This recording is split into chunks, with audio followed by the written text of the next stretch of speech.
Folks, we're going to be starting in about 1 minute. Thank you. Welcome to Peabody City Hall, the Wigan Auditorium. I'd like to welcome you all to the City Council Public Services Subcommittee. Members of the committee are Councilor Turco, myself, Councilor Charest, Councilor Gould, Councilor Melville, and Councilor Mitsoulas. I believe we have all councilors present with the exception of Councilor Sassler and Councilor McGinn, who I'm sure will be here shortly. So the subject matter for tonight is essentially rivers, streams, and waterways throughout the city of Peabody and general maintenance of those same. My specific knowledge is pertains mostly to Goldwaith Brook, Cedar Pond, Craig's Pond, because it's the general area I live, which is why I thought this would be a good idea to bring this before the whole council, or at least the subcommittee for now, because I know each of you has your own specific knowledge of the area, and probably much more than I do. Specifically, again, from my part, in the audience you'll see Stuart Lazaris from the Conservation Commission, Mr. Soteropoulos, who lives on Quail Road, which is runs along Goldwaith Brook, and Mr. Coddens. And I believe, Councilor, you may have some people online, and if you don't, you may have one or two sign in. Mr. Sacramone is a possibility.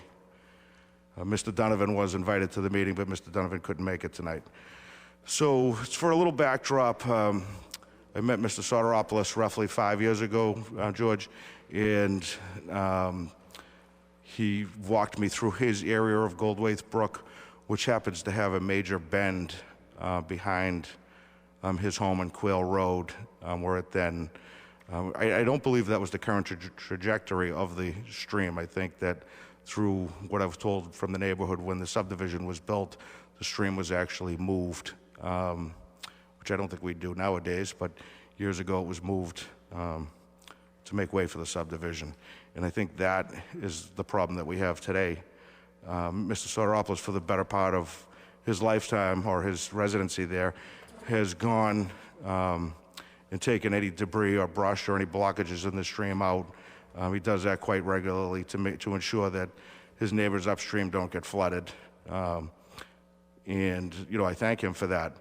But we're at a point where Mr. Soteropoulos can't do that work anymore. We can't depend on Mr. Soteropoulos to do that forever. So we need to come up with a plan on how to address some of these. And through conversation with Council Melville and Council McGinn and other councilors, I know that these issues exist all throughout the city. I don't have the answer. I know a lot of it pertains to money. If that's the route that we have to go and it's the only route, I suggest that we go there, because I don't want to be reactive to entire neighborhoods in South Peabody flooding. I'd like to be a bit proactive so that when it does happen, and it will happen, that we can go back and say we did everything we could to prevent this from happening. Again, I'll defer to all of you. If you don't mind, I would like to have Mr. Lazaris come up and speak about some of the things that he's looked at with me. And I just want to mention that of the approximately 6 or 7 times that I've been to Mr. Soteropoulos' house, I was there with Councilor Gould, I was there with Councilor Rosignol, I was there with the mayor on 2 occasions. I know Councilor Manning has talked to George about the issue, Councilor Mitsoulas. I want him to know that we're listening to him. You know, we've been there and not a lot has happened since we've been there. And I just like to know, you know, I'm happy that George is here to speak also, but for now I'll defer to Stuart. Good evening, and thank you for letting me speak tonight. I'm currently the secretary in the Conservation Commission, and I'm well aware of wetlands and rivers and streams and flooding and all those wonderful things. Mr. Lazaris, could you just give your name and address for the record, sure. please? I have a house at 2 Upham Street in West Peabody. I'm always online someplace. It's nice to be retired. And I'm here to talk to you about what I've been doing regarding rivers and streams and flooding. And I don't want to bore you with 1,000 years of history, but that negates what I just, anyway. I did look at the Goldwaith Brook with Counselor Turco a month ago, and the area from Cedar Pond to Craig's Pond of Goldwaith Brook over the past probably 20, 30 years has now been filled in with plants.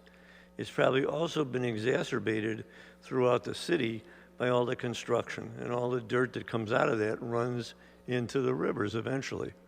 So the rivers become shallow and these plants just show up.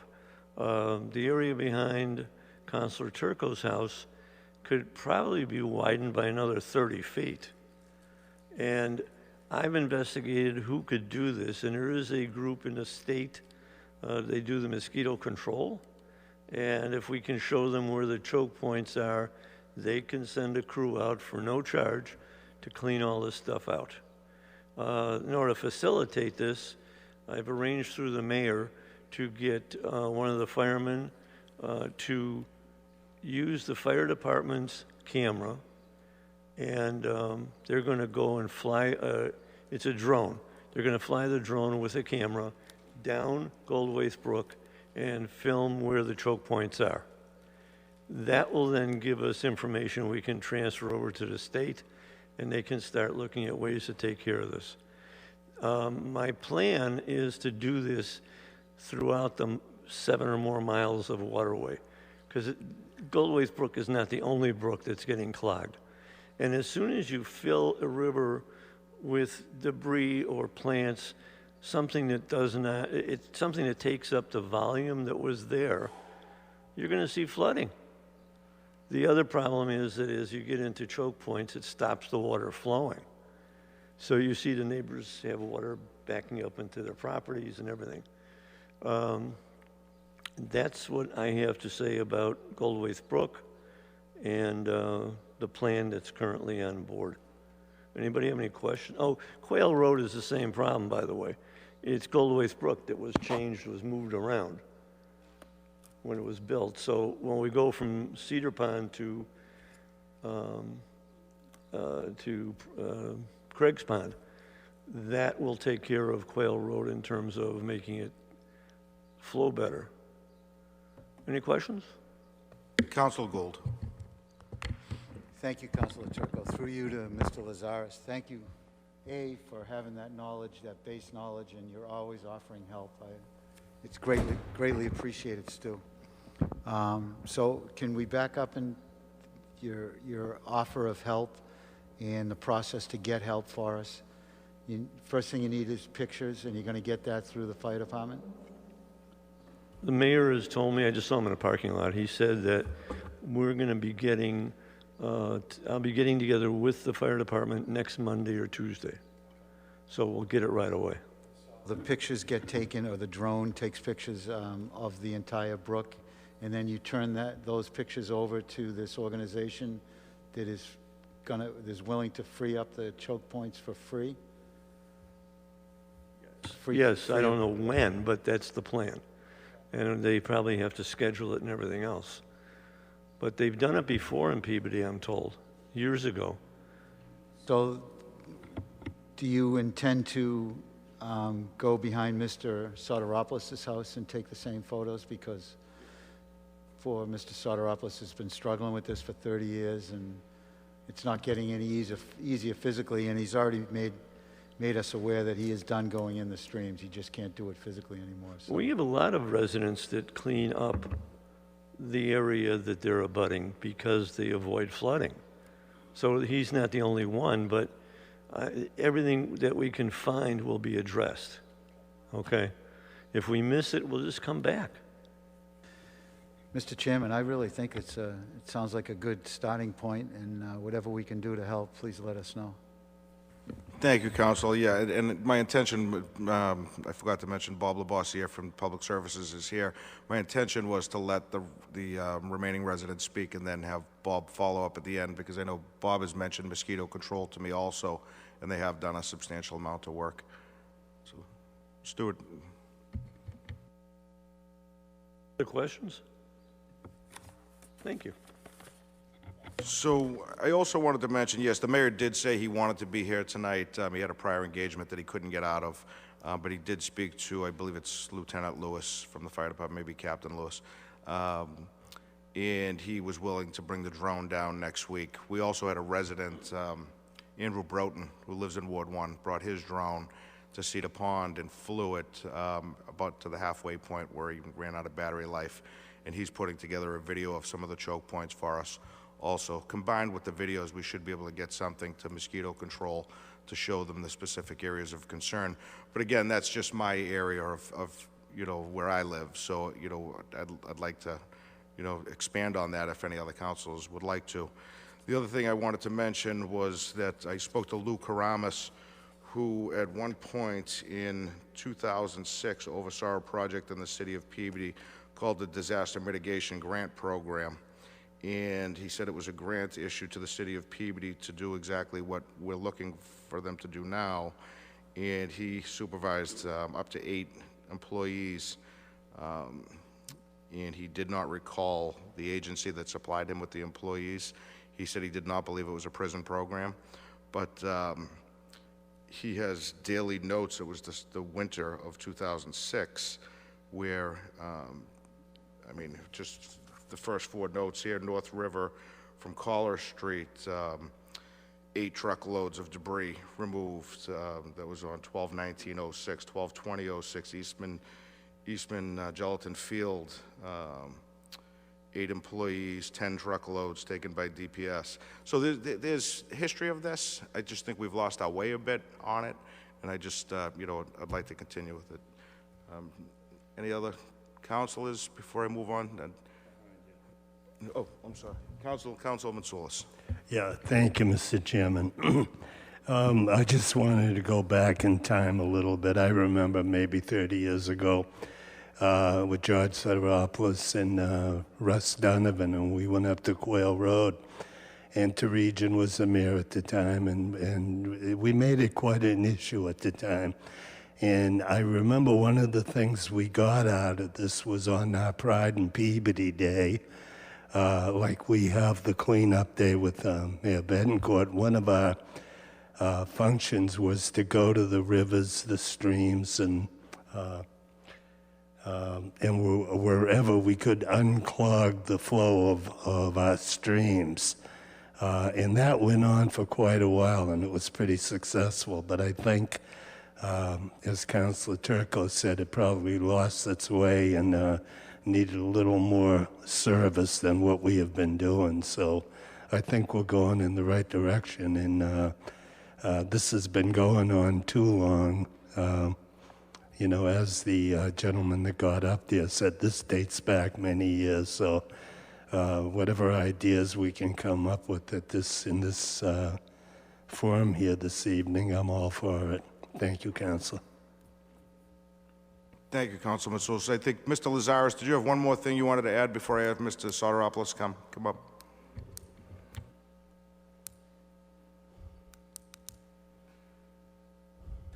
As the council knows, there is a program coming before, it's a public hearing coming up, I think this month, on the North River Walk, okay?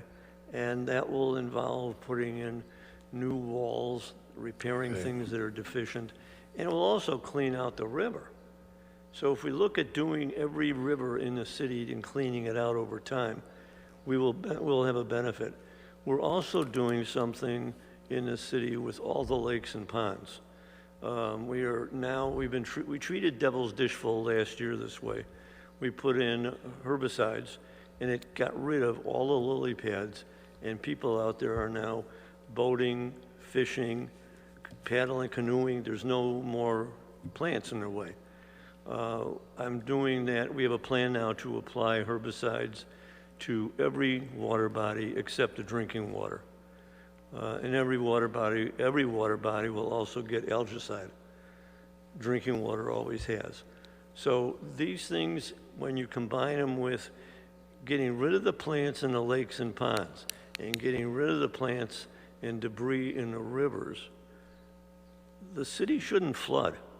I mean, that's the goal. This thing should just flow through. And it's up to the city to maintain this stuff on a regular basis. That's where I'm going to rely on Bob to make sure that happens. Thank you. Thank you, Stu. Mr. Soteropoulos, would you like to speak for a minute? Just please press the button on the microphone, and then you can state your name and address for the record. George Soteropoulos, 7 Quail Road. John, thank you for inviting me today. I appreciate that. I've lived at 7 Quail Road for 43 and a half years, right when the development was first developed. For the first 20 years, I would say things weren't that bad with water, even though water is a problem in Peabody. I understand that, but around late 90s, early 2000s, the neighborhood started to flood, and the Mother's Day storm really kind of brought it to a head. We couldn't get out of our neighborhood for almost a week because of the flooding conditions.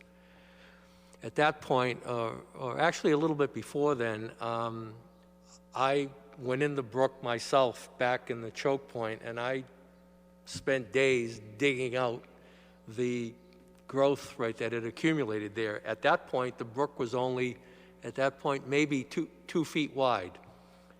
So, go figure, right? There's no capacity and no volume. After that, I started talking to some folks in the administration. I would say they listened, but very little action. I want to commend John in particular for taking the initiative, and the mayor as well for coming down personally a couple of years ago. And he did have a cleanup crew come down from the Middleton jail. The place looked great for a while, and then, as you would expect, because of the way the waterway was redirected by man, they made it into a natural choke point, because at that point it goes directly 90 degrees, and there isn't enough capacity there, right, to handle all that water. So anyway, we know from talking to John and Stuart that there isn't a permanent fix, I believe, but there are some things, right, that can be done, and in particular, not having a citizen have to go in twice a year and dig out, debris out of a brook. I mean, that to me doesn't make any sense. I mean, forget it's me, it's just anyone, and I would just recommend not trying to avoid that as much as possible in the city. I just don't think it's a good policy. But anyway, I do want to thank John and the committee here for listening to Stuart as well as myself, and I hope that something constructive happens from this, because I think it is needed, and maybe it'll be an example of something to use as best practices to do other things too. So anyway, that's it. Thank you very much, George. I appreciate your time and the work that you do. Mr. Coddens, if you don't mind, and for those of you that don't know Lee Coddens, he's you can come right up to the podium, Mr. Coddens. Mr. Coddens is a lifelong Peabody resident, lives on Linfield Street, closer to the Stonewood Tavern side. He has an unbelievable knowledge of the waterways and the history of the area. None of that's true. Mr. Coddens, please state your name and address for the record. Yes, my name is Lee Coddens, and I live at 149 Linfield Street in Peabody.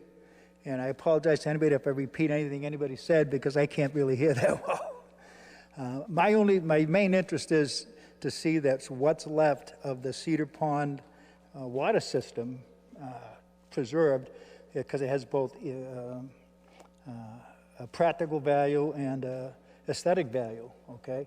One of the main things, and I'm going to speak to what Councilor Turco said, is that quite a few years ago, Craig's Pond acted as a retention basin for the water that was eventually going to wind up down Peabody Square, okay?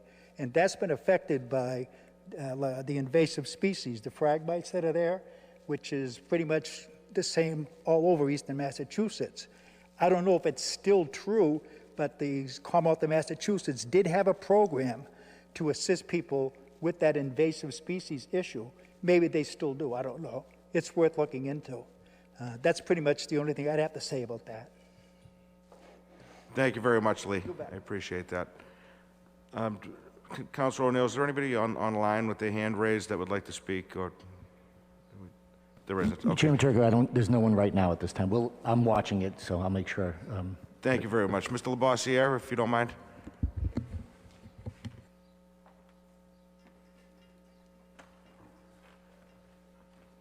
Please state your name and address for the record, or name and title for the record. Bob Labossiere, Director of Public Services for the City of Peabody.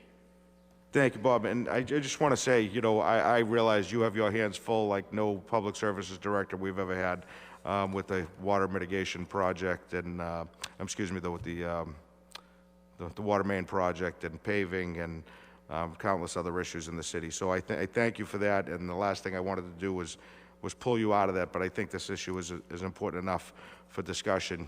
You have also been to Mr. Soteropoulos' house. You've also been to Craig's Pond and walked the area with me. I thank you for that. One time in particular was August of 2018, I believe, when we got 8 inches of rain. You were nice enough to come in on your day off to help address the issue of flooding on Linfield Street, Quail Road, down into past the Woodhurst at least. And at that time, there's a floodgate at Craig's Pond near Corwin Street that I believe we raised a bit and let some of the water out of Craig's Pond, which allowed some of the water to leave Ward 1, but that water goes somewhere. So ultimately at that point, I said, let's see what we can do for maintenance so we can try to prevent things like this. That instance in particular, 8 inches of rain in a short period of time, I don't think anybody could have done anything about. But for the future, do you have any ideas, any thoughts, anything moving forward that we can do? So one of the issues is most of that brook and Craig's Pond itself are all on private property. So for us to do much, we have to get the property owners involved.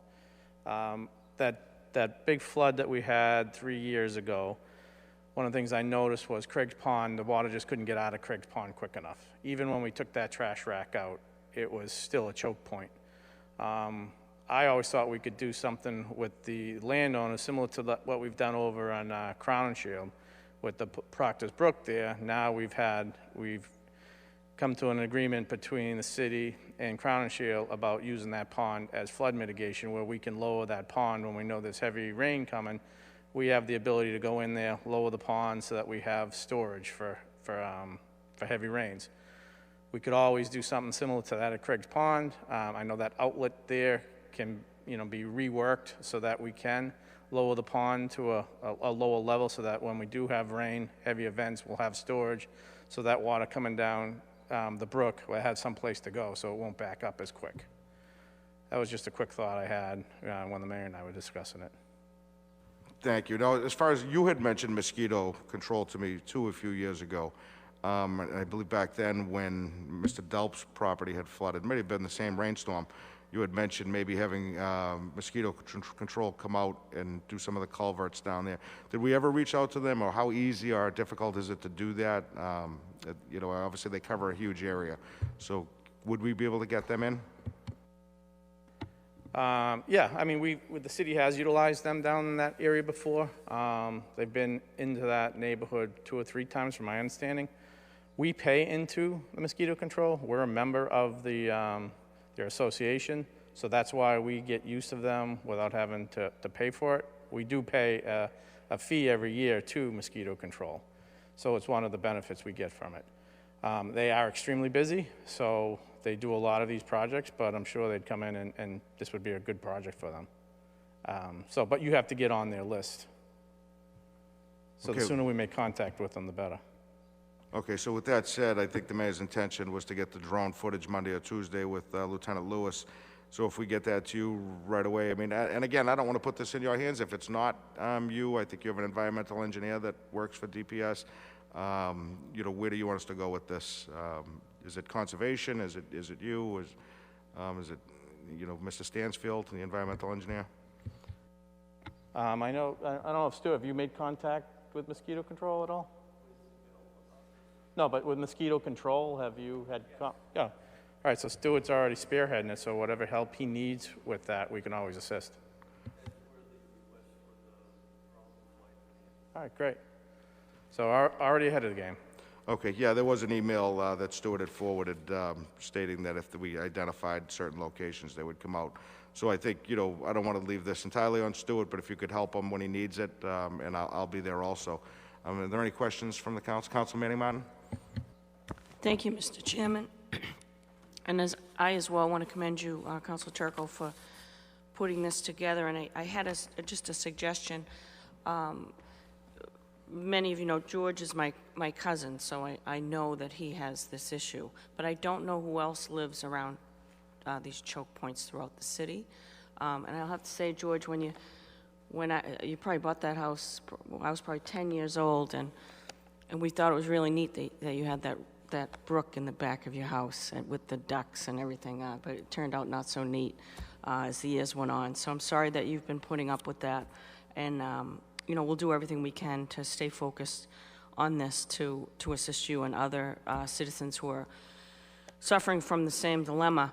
So I would suggest, John, if when you have the drones, if perhaps we could identify who the abutters are and maybe reach out to them with notifications that this is going on and that they can contact whatever you know, if it's Stewart or however this rolls out, so that we can get them involved and they can identify that they've got problems on their private property, as Mr. Labossiere points out, because we may not know. So I think if you get the word out that this is happening, I think it will be very helpful to other people that aren't aware that there's help out there. So I commend you for that, for doing this, John. And I just have one question for Mr. Labossiere. I had sent you some information some time ago, and it may not help with this, it may not be related to this, but that they do it in other countries and other states. I think they put that netting around the culverts, and it captures a lot of the trash and debris that end up in these culverts and stops it before it goes out back into, if you were to put it down a crown shield or to go back out into the ocean. Is that something that we can take a look at? Would it help in this instance? And environmentally, it is, you know, a positive thing to do. So since I have you on the spot, I wanted to ask you if that's something that we could look at in the future. Yeah, I can take a look at that, yeah. We have trash racks. We have racks now that kind of do the same purpose at most of the road crossings, so where the culverts start. I know we have them, especially downtown areas, that do the same thing, that remove a lot of that trash. We have a program where we try to get out there every other week to have those removed, and especially before every rain event, we go and clean them out. But some of the bigger areas, yeah, those could be very helpful.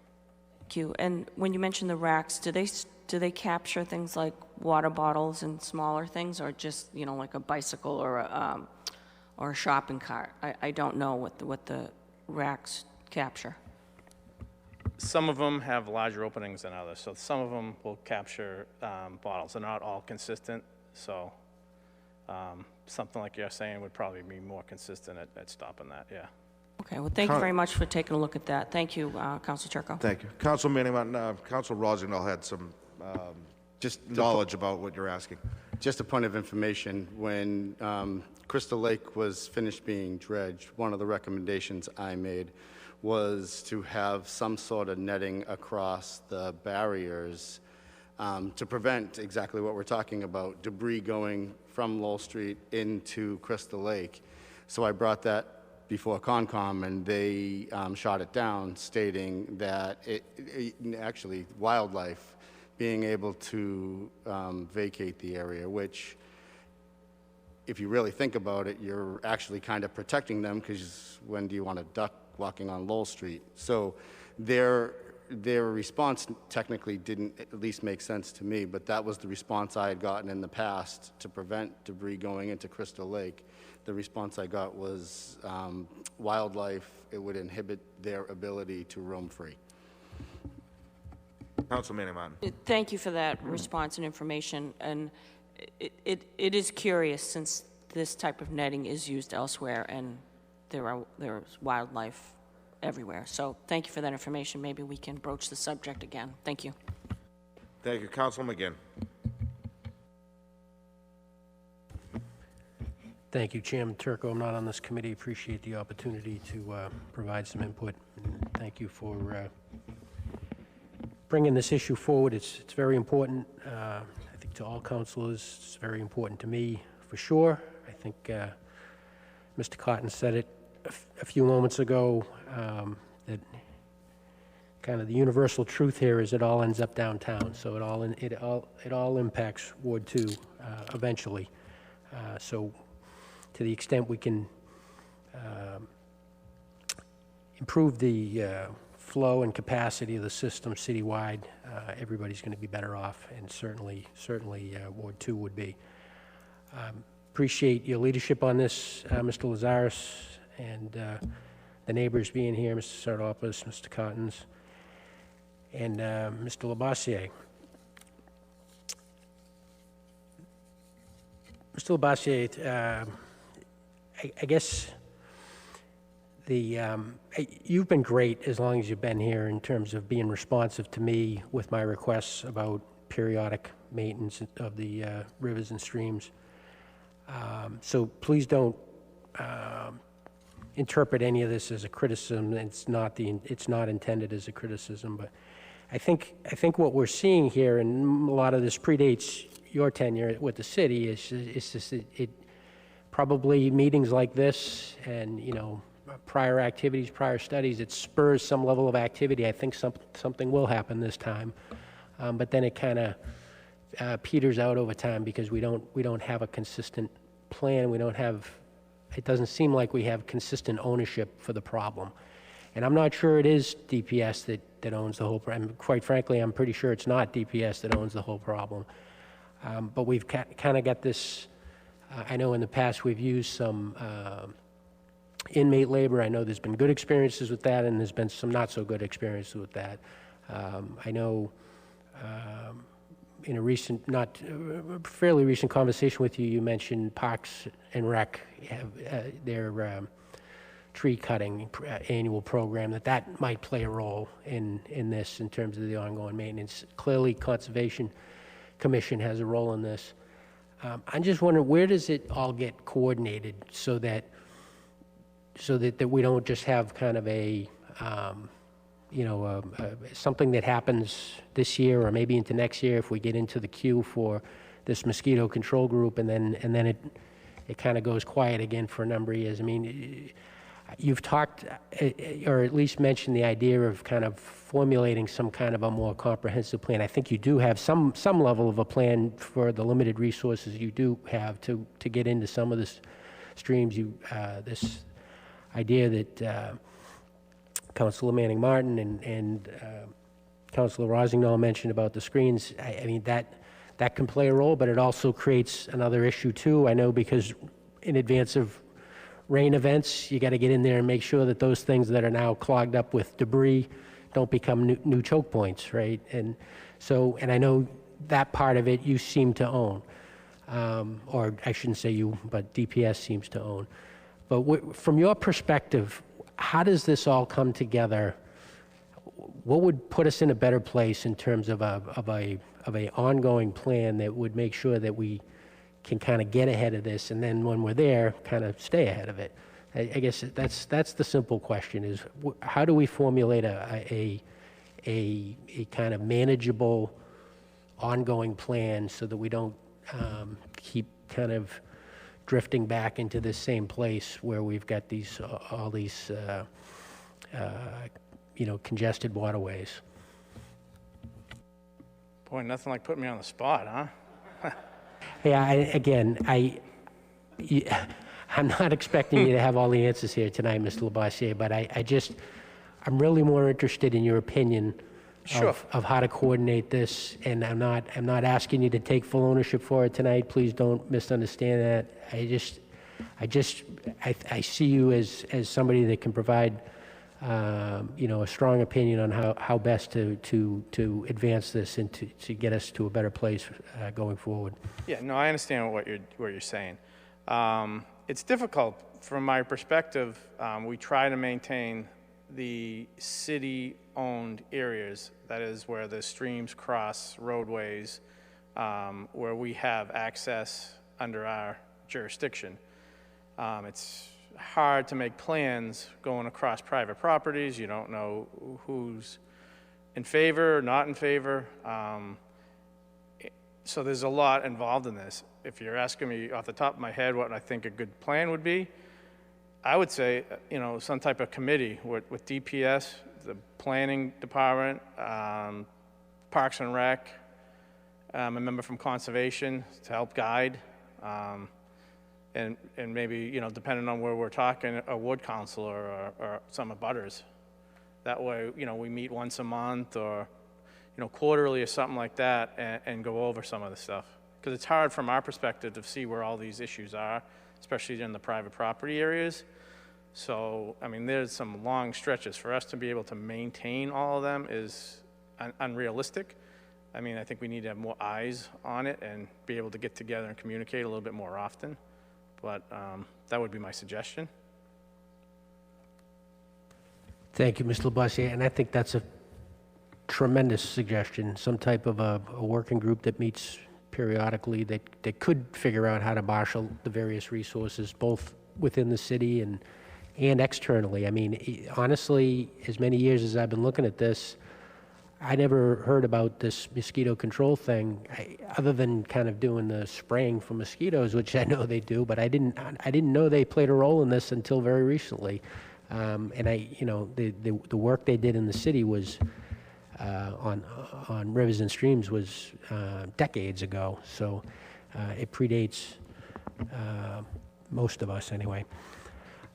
So yeah, if there's a way to try to put a bunch of heads together to kind of come up with a more comprehensive plan and tap into those external resources on a more regular basis, I think that sounds like a great idea. All right, great. Thank you, Councilman McGinn. Council Chair. Thank you, Mr. Chairman. Thank you, Mr. Chairman. One of the things I keep on hearing, I think is probably the biggest issue or problematic, is when it comes on private property. And I was curious on how much of the streams are on private property that have little to any access from the city. I know you talked about the culverts and where it comes over the roads, but is there miles of areas that you can't get to, even not knowing where the chokeholds are now? I think it's very important with the drone that's going to show us where those chokeholds are. And one of the things I'd be very interested in is see the depths of the stream, if it goes from a foot to 2 feet to 8 feet, whatever. I'm not familiar with that. But is that the biggest problem, is to be able to get to maybe these chokeholds that are on private property? Yeah, the majority of these streams are all on private property. And in the past, has there been an issue that people not allowing the city to come onto their property to clean out? Do you know of? Not that I know of. Okay, that's good. No, but it's a matter of gaining access to it, especially with our equipment. That's where Mosquito Control comes in. They have specialized equipment. They do a really good job at it. They have equipment geared for getting down. They have all the proper equipment for getting into these wetlands. Sure. And has there ever been a time that we have information that you know of where the depths of it and the widths? I know the neighbors have spoke about it. At one point it was 2 feet wide, and I'm not sure how wide it is now on his property or things like that. I'm sure the vegetation plays a huge role of clogging up the streams. But from what I'm hearing, is it's definitely need to be able to figure out how to be able to allow people to get the city to go on their property to clean up this streams, because it's only making it worse. And certainly it's a maintenance issue. And I know you're limited funds and limited manpower to be able to clean up just the streets and the catch basins, never mind the streams. But I think it would be very valuable to have a committee that can recognize and be able to maintain what we need to get done. Because I think, again, the biggest issue is going to be the private property. But thank you. Welcome. Thank you, Councilor Trist. Councilor Melville. Thank you very much, Mr. Chairman. I think this is a great topic to some of the neighbors. I also abut Strongwater Brook, and Councilor Turco was kind enough to include that as part of this, so I feel I understand what it's like to have a neighbor have a tree go down in a brook and just kind of leave it, and so you kind of grab your chainsaw one day when you have an opportunity and you cut it out and pull it out of there so that it's not backing up onto your property.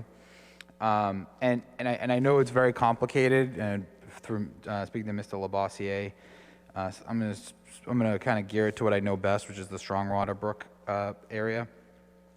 About private property, and a lot of our brooks and streams actually go underneath people's property. It's not all above ground; it's subterranean in some cases.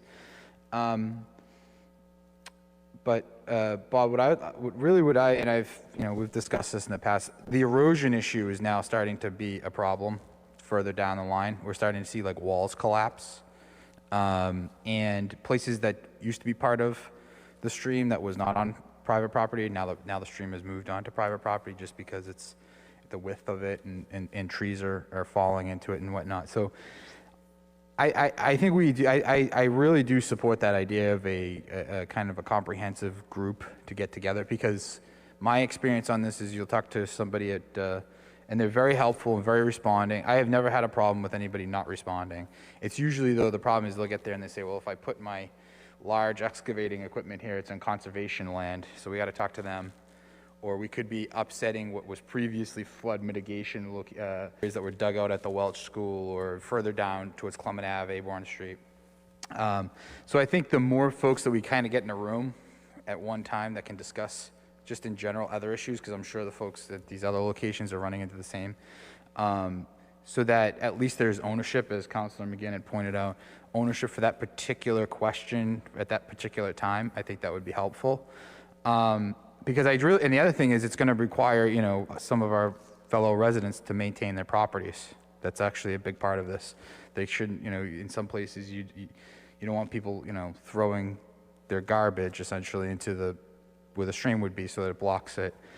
So that's a part of this. I think that's going to require some sort of, I'm not saying enforcement, but maybe education on if somebody is doing that, what the implications of that are. Because I'm not so worried about my property at the beginning of Strongwater Brook. I'm more worried about the folks that are on Aborn Street, Clement Ave, going all the way down to downtown Peabody, because the water flow there, it's going underneath their homes, or it's going next to their homes. So I think it's a comprehensive issue.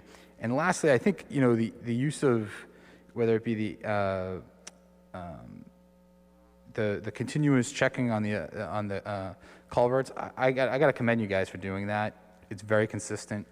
I'm walking very often in that area, and I will see your folks there doing it. So one reason we haven't had a devastating property damage in some of those areas is because this is being done. So you guys should be commended for that. So I appreciate this hearing. I think if we do get something together along what was discussed through your suggestion, I really do think we're going to get a lot out of it. And I think it will help with the frustration of neighbors who want to get answers to a specific issue. So thank you very much. Thank you, Councilor Melville. So I know we're pressed for time, so I'll end with this. My intention originally was to leave this in committee. I'm still of that thought that I will leave it here. I agree with Councilor McGinn and Councilor Melville, amongst others. I will talk to Bob and the mayor and Stewart about forming some sort of working group, maybe with our environmental engineer involved, so that we can work on a plan to address some of these issues. I also think a piece of this from the 11 of us, and it's one of the reasons I wanted to have this, is that we can advocate for a small, I know we can't spend money, but we can advocate for the residents to put a small piece of funding aside specifically geared toward this. We can ask the mayor to do that, whether it be $10,000 or $25,000. It's a start in the right direction, so that if there is a need to clear a specific area, I would like to advocate with the mayor for that, and obviously that's up to all of you. But I'd really love to see that in the upcoming budget, whether it be a small piece or not. As far as access to residential property or privately owned property, There was, in 2000, Russ Donovan had forwarded an email, I believe, to some of us. He didn't forward it to the clerk, which is why it's not part of this committee. But in 2000, there was approval given by each of the abutters along Quail Road, Linfield Street, all the way down into Ward 2 to access their properties. And that the environmental engineer went out, got those approvals from each resident, got a notice of intent from the Conservation Commission, approvals to do the project, and for some reason it never happened. That was under Mayor Terigian. So I think Peter's, Councilman McGinn, spot on when he says, we do address things and then we lose it somewhere because other things become more pressing.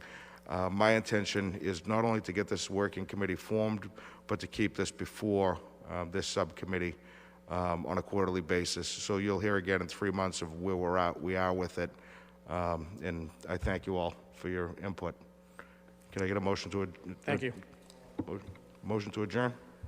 So moved. Meeting adjourned.